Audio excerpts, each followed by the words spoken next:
មួយដែរដែលខ្ញុំបានញ៉ាំ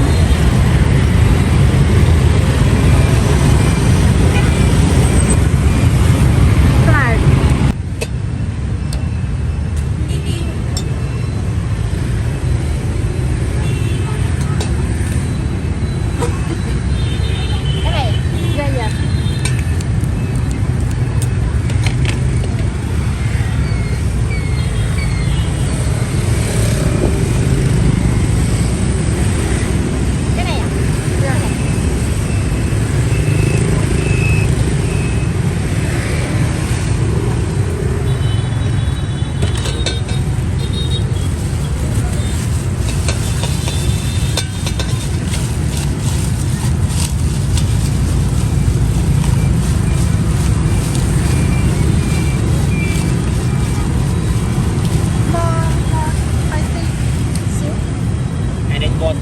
more spicy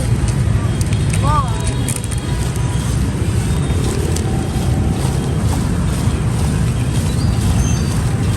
จะទៅទឹកកកស្អាតណា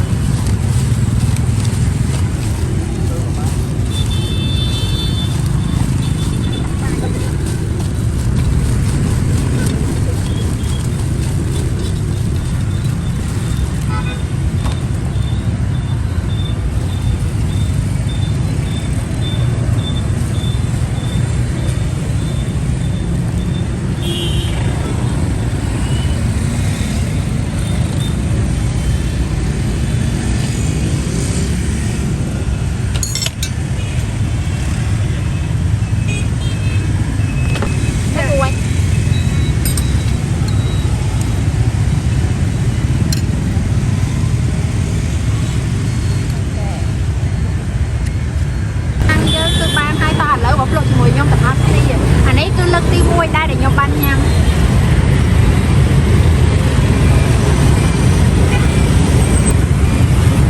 អាតអ្នកទាំងអស់គ្នាសម្រាប់បាញ់ត្រាំងនេះគឺឆ្ងាញ់តែគាត់ទៅថាប្រេងបាត់ប្រើប្រេងឆាព្រោះខ្ទឹមនេះវាច្រើនពេកចឹងទៅវារៀងរលើមពេកគឺរសជាតិវាឆ្ងាញ់ហ្មងរសជាតិនេះគឺជូរប្រៃផ្អែមហើយវារសជាតិវាស្មើគ្នាហ្មងអត់មានអាណាជូរដុតប្រៃដុតតែគឺវាស្មើល្មមហើយបើដាក់ចូលទៅគឺខំក្លិនឈ្ងុយខ្ទឹមឆានេះមែនតើណានេះអាខ្ទឹមឆាហ្នឹងគឺឈ្ងុយពេញមាត់ប៉ុន្តែគាត់នឹងថាគាត់ដាក់អាខ្ទឹមហ្នឹងរៀងច្រើនទៅខ្លាញ់វាច្រើនតែទៅយើងរៀងអាលើបលើញ៉ាំទៅឆាប់តលាត់ប៉ុន្តែបើនិយាយពីរសជាតិជូរតែបើនិយាយពីរសជាតិហាជូរប្រៃផ្អែមគឺល្មមឆ្ងាញ់ហ្មង